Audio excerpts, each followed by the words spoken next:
So welcome everybody to this seminar today. I have Mark here with me. We've been together for a long time, and he teaches with me here at Sheridan Mentoring. And today we're going to talk about the all-put flat fly. We've been focusing on these 2-week classes to really zero in on some of the strategies that we teach and people employ or use in live trading that are the most effective. And this is one of the most effective strategies, the all-put flat fly. And that's what we're going to discuss. Today's is for educational purposes. And I'll just go through some of these slides real quick and we'll park on it.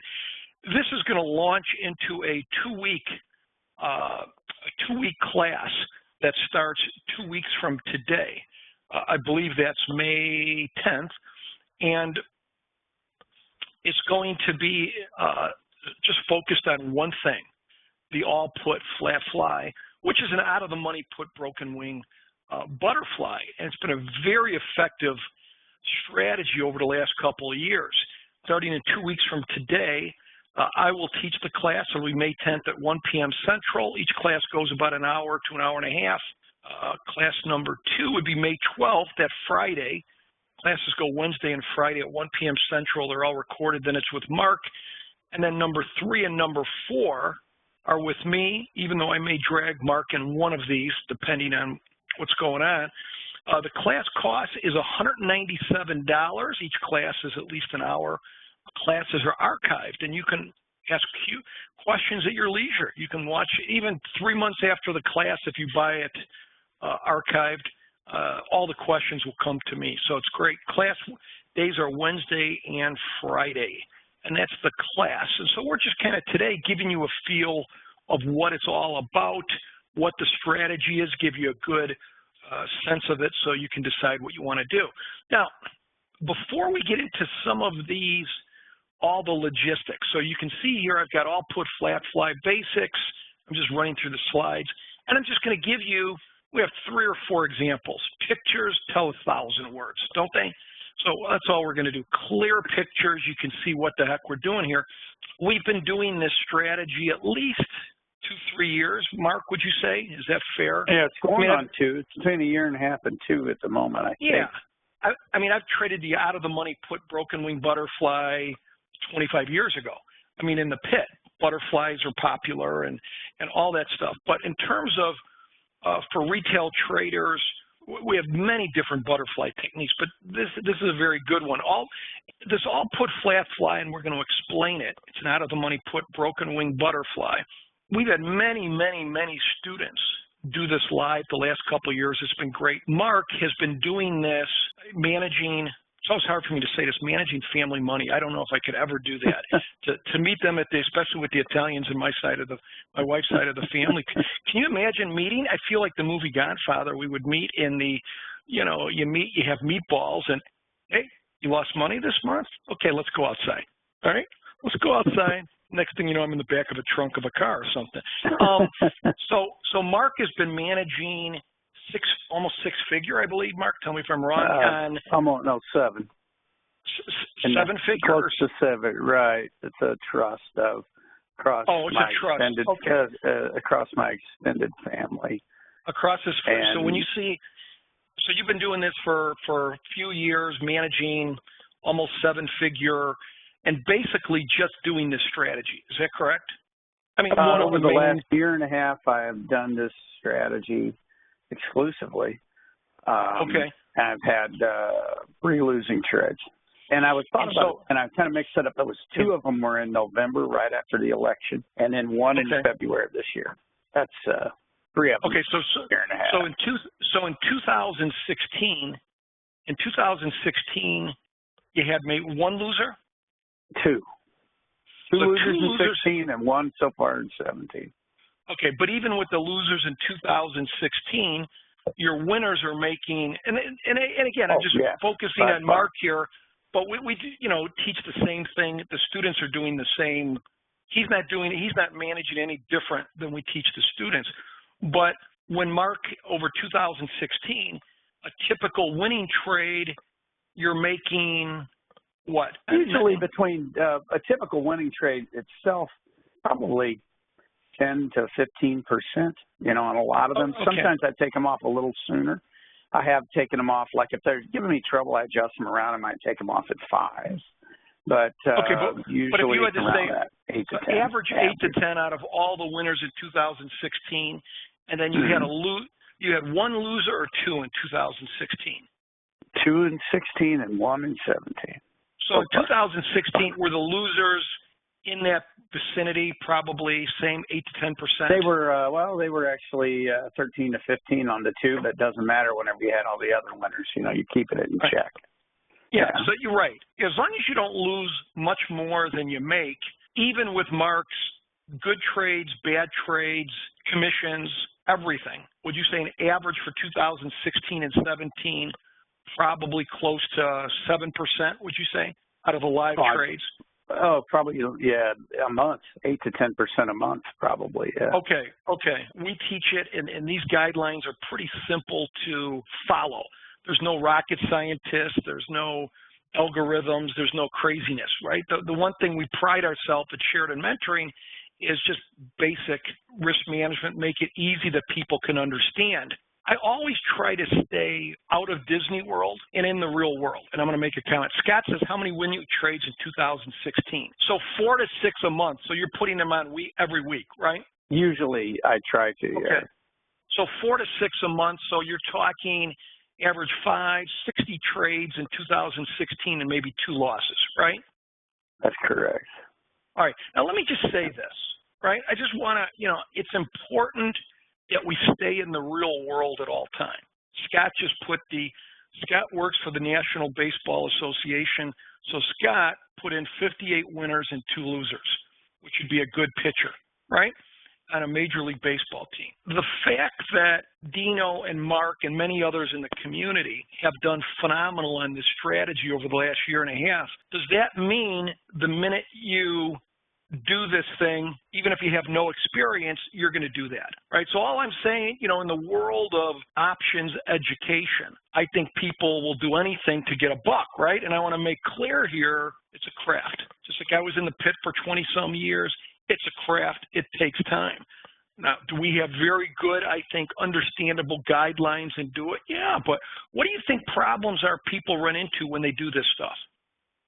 Do you think people are good at following guidelines and being disciplined? Not at first, and it takes, like Dino says, and you got to practice. Anyways, that's all I want to say. This is this strategy that we're presenting today, it's not a theoretical strategy. It's been done by hundreds of students. It's been done by all of us in a very, live trade. So it's a good strategy. Is it the fountain of youth? No. And that's one of the other things you're going to learn with us is we're going to be very practical. We're not going to call it what it isn't. We're going to let you know where the risk is and what you do. So we'll keep you out of Walt Disney World. One of the questions says, does it depend on market character or can we expect it to work in most market conditions? In most market conditions, you can't. But there's, unfortunately, CP, if anybody ever tells you they've got something that'll work in all market conditions good, you call me up and I'll make you a billionaire tomorrow. Right? I'll get Warren Buffett on the phone tomorrow. I'll get Warren. I'll say, you know what? CP called me up, and CP told me he's got a guy that's got a strategy that will work all the time in any market condition. I'll stop Sheridan Mentoring tomorrow, right? But But I think this is a good strategy. Just like any of the others, we break it down into very simple methodology. But you got to know what you're doing, right? All right, so let's run through this just to give you a little feel of it, and that's what we're going to spend. This is just a little preview of the 2-week class. What is it? I'm going to hold off on that because I'm going to have Mark do play-by-play when we bring up the first example. Philosophy. What would you say philosophy, Mark? I just put the word philosophy down. I don't know if we don't have to. I mean. Philosophy is just I think the philosophy is it's a very flat delta trade that's easily adjustable in both directions if you have to fix or repair the trade. It doesn't mean you don't have to have great mismanagement. You do. You have to adjust when you should. But if you know how to, it's fairly easy to do. Yeah, and again, ultimately the downside is going to have a little more risk than the upside, and we have to talk through that, right? The performance, very good, right? It couldn't be much better, right? One thing I'm going to guarantee you in the 2 weeks of the class, by the time you're done, there'll be no Disney World. You'll understand the strategy. You'll understand the simple mechanics, but you will understand, you will have nightmares about Dan and Mark being clear to you where the problems are, what you do, right? So this isn't like, you take your socks off, you put your underwear on, you put it in the ATM machine. No. There's a responsibility, right? There's a responsibility, and because that's important. I want you to know reality. Ease of managing, I think we give very clear methodology what to do. I think simple adjustments, simple in terms of we explain them, right? We don't call them fancy names. We call them exactly what they are so you can remember them. And I put practical risk management on the downside. A lot of people I've seen with these types of strategies, because we haven't had much downside over the last couple of years, they've simulated, they've done back testing, and they can tell you what they're going to do on the downside. I've lived through the downside. Being a specialist at the CBOE for 22, 23 years, I was there through the internet debacle, the crash in '87, and I can tell you it's different than simulation. And if you want to know really my ideas on simulation and why it's baloney when you hear people say, I back tested it and here's what I can, there's a little bit of truth to it, but go watch the movie Sully. That will give you the greatest idea of the world of simulation. We're going to bring you into the real world, having been through some of the worst down moves in the market as a trader over the last 25, 30 years. We'll share to you what's practical and what isn't. And again, on roughly what percentage of the butterflies do you figure required simple adjustments? Probably about 30%, because a lot of last year I didn't have to do any. Now, lately, there's been a few more with the big up move we've had, but maybe about 30% of them. Yeah, so let me make that clear. Out of 70% of the ones he's putting on, no adjustment.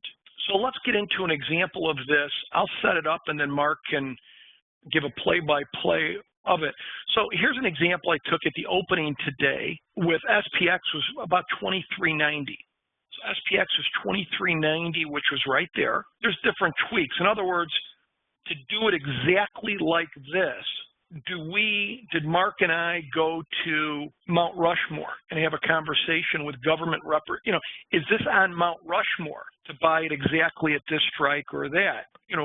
Yes, I think we have guidelines, but, our interest is that you don't just learn a system, but you learn what's underneath the hood of the car, that you can, if something went wrong, you understand it. So here's the example. We're looking about 44 days from expiration. In this example, we just wanted to give an example today of what this looks like. 23.90 was where SPX was. We're buying one June 9 expiration, that's 44 days out, 24.10 put. So the highest strike long put in this example, right, was about 20 points above the market. And then we sold two June 9 expiration, 44 days out, 23.70 put. Okay, the short put, this is the expiration graph. This red graph is the expiration graph.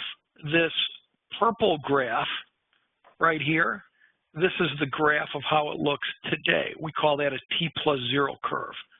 That's the graph today, and the red graph is the graph at expiration.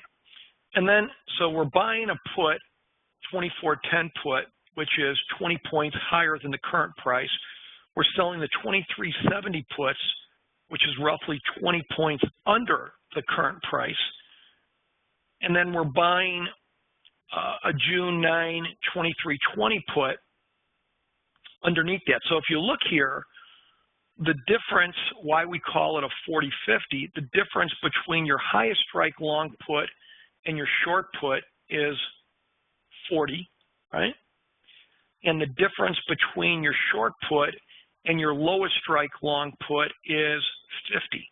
And that's why your upside is going to have less risk than your downside, because your downside, you have a 50-point width of the spreads, and the upside is 40. So that's kind of the setup. So you can see, again, this is where the underlying is. So the short put is below the current price. I'll just say the Greek. So this was the SPX. The VIX is 10.81. We're in a very low vol environment. And I just used a 1x2x1 just for illustrative purposes. But we would look at, for every 1x2x1, we might be about 2 deltas short. This is your gamma. It's positive theta income trade, because the ones we're selling are going to decay quicker than the ones we're buying. And it's a short vega trade. It's a theoretical number of 67. That just means since we're selling more time premium in our shorts than our longs, as volatility goes down, we'll make more in our shorts than our longs because we sold more time premium. So this is the basic setup. Mark, what would you like to add? Why set it up below this? So 3 questions. Why set it up like this? Why the width? And maybe talk about the position deltas a little bit. Well, sure. The reason I like to set it up like this is because I have ultimately less risk on the upside than the downside. Now, I'm a little tighter with the upside on the daily line originally, but I like having all the room I have to the downside before I have to do anything. I'm a little tighter, to having to do something on the upside. It's why I like this particular setup. Another reason I like it is over time it works. I haven't changed the width of this ever. I have changed it a little bit along the way, like how I pick where a strike goes as far as where do I start it. But I've never changed the width.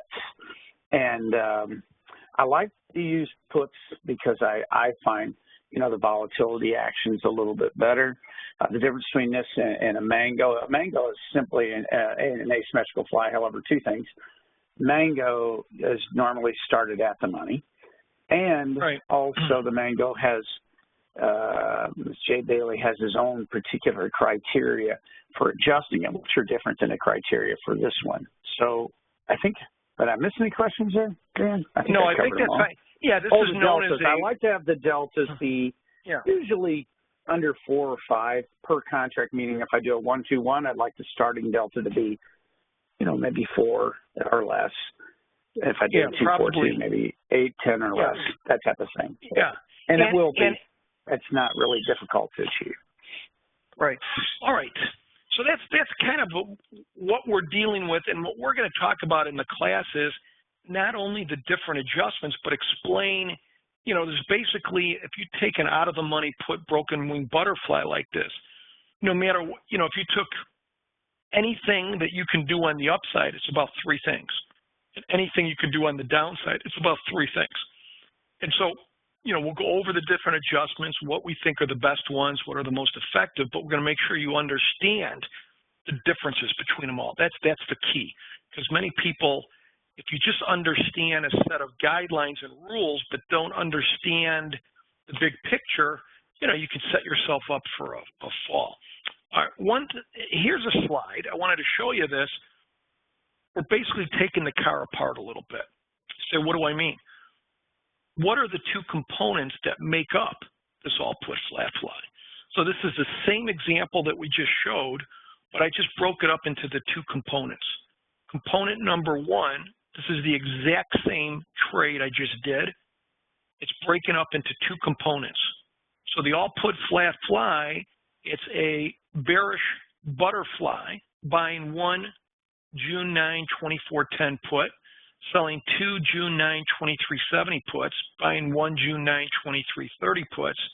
You notice the width, this would be balanced. The position that we were just talking about, the all put flat fly, is made up of 2 trades. Number 1, a balanced butterfly below the market, and then you embed a put credit spread to move the lowest strike of the long put down 10 points.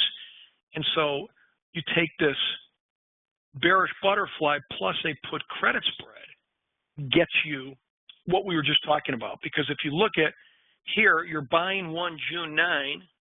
Here you're selling a June. Here you're buying a 2330 put.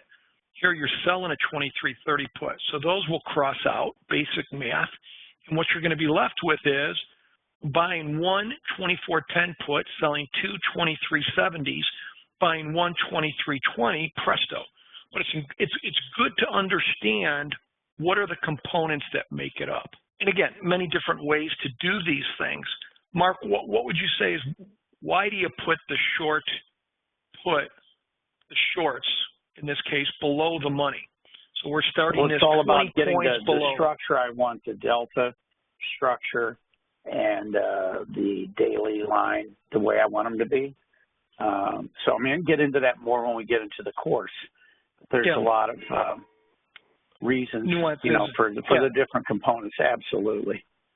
Yeah, and all I did here was just to throw, just as we're getting into the mechanics, trying to demystify the components that make up this broken wing put butterfly. I just put these, again, here's one, right? What we did is we took the bearish butterfly in the previous slide, right? So in other words, the original example, this was a bearish butterfly with an embedded call put credit spread. But there's just as we're talking about the mechanics, you could have that balanced, I'm just giving you an alternative. You have a balanced butterfly that we put on the short put below the market, 20 points below the market of 2390. That's your bearish butterfly. Instead of doing a put credit spread, another thing you could do is buy a long call against it. And that would give you, this would be the expiration graph, and this would be the graph, T+0 graph. And you could see the effect of the long call whips it up like that. So and those are some things I'll talk about in the first class, so you thoroughly understand the different variations. Obviously, we're going to focus on one strategy the entire 4 weeks, but I want you to understand what the heck you're doing, right? I don't want you to be a robot. Robots can't think real well on their feet. And so I'm going to go over some of these different things. And then here's one would be, you take your bearish butterfly, right? You set up your short put at 2370, 20 points below the current market, right? We're buying the 2410 puts, buying the 2330 puts. So the widths between the long put, short put, long put are 40 is your bearish butterfly. But instead of doing a 10-point put credit spread, this will give you, if I want to set it up where there's no risk on the upside. You remember that first slide that we saw with Mark's that we were looking at? If we look at this, you can see on a one contract, this is maybe a $1,500, $1,600 trade. You might have $1,600 of risk on the downside. You got $650 of risk on the upside. That's kind of what you notice a lot of these all put or these out of the money put broken wing butterflies. One of the main characteristics is very little risk on the upside compared to the downside. And so there's just different, but if you wanted no risk on the upside, then we just do a wider put credit spread. And that would lean us a little more long deltas at the start, right? So the first class, I'll explain some of this more, but most of, 80% of the time, we're going to focus on one thing, because really, let's be honest, most of you if you could do one thing really well and get good at it, you're way ahead of the curve. Oh, yeah. And again, we can talk about this in RUT and SPX, mostly in SPX. And we'll be getting more, like James just said, what is the effect of the market on this trade? And that's what we'll get into a lot, because there's different, whether it's, are we talking, is the market going down slowly? Is the market going down slowly over a month? Is the market going down fast over 2 days? Is the market going up fast over a month? Is the market going up slow over a week? So there's different market conditions, and we're going to explain all of them, right? I mean, obviously, most of the last 2-3 years have been up. So for me, I want to make clear as a pistol, right? On the downside, that we explain the reality. And that's where we'll, I think from being in the pits for a long time, and Mark's done this a lot, give you really good practical advice. Any questions by anybody? So 197, that's for all 4 classes. Any other question? TJ says, is this strategy feasible with weeklies? As Sylvester Stallone would say, absolutely. Andy says, will you teach 9 or 10-day trades? We may talk about it, but no, again, our goal here is to focus on one thing, to give you 2 weeks of one thing that you can take away and make it part of you. So we're going to focus on probably the average duration of the alts put flat fly, be maybe 30 to 45 days. Mark, you like about 40? Yeah, but I mean, you'd be in them probably an average of 10 to 14 days. But yes, they'll start 35 days and up out from expiration. Yeah. Yes. And again, we might mention, and I might just throw that in extra, we do a lot with shorter term trades, 10 to 15-day trades. We do them all the time. I do them all the time, the 10 or 15-day ones. But again, the goal here of the class is, to, in 4 sessions, to get you totally focused, understanding around one thing. If we throw too much at you, you're going to end up jack of all trades, master of none. So yeah, right. Thanks, Dino, for answering that question. All right, folks. Well, we look forward to seeing you in 2 weeks. This is going to be one of our best classes, just because I think it's something that's really helpful. This is something we've had people have had a lot of luck with. I think and we'll paint the right picture for you. And so if you're really interested in doing this, right, and you want to leave Disney World for a little bit, I think this would be a good place to come, a real strategy, and we will all be here to help you.